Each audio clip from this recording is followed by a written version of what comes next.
त्यानं त्या राजशेखरने 3 नाटकं लिहिली आणि ती नंतर वयाच्या 7व्या वर्षी आचार्यांना तो भेटला. 7व्या-8व्या वर्षी असेल, 6-7 महिन्याचा फरक असू शकतो. त्याच्यानंतर तो आचार्यांना आचार्यांच्या 28व्या-29व्या वर्षी भेटला. मध्ये किती वर्ष गेले?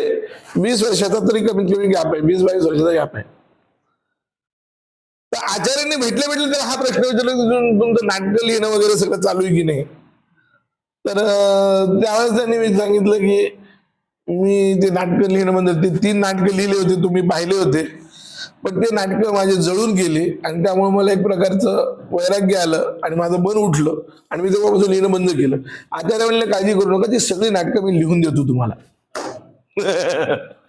ती सगळी नाटकं आचार्यांनी लिहून दिली. केव्हा वाचली असतील? 7व्या-8व्या वर्षी वाचलेली नाटकं 20-22 वर्षानंतर 27-28व्या वर्षी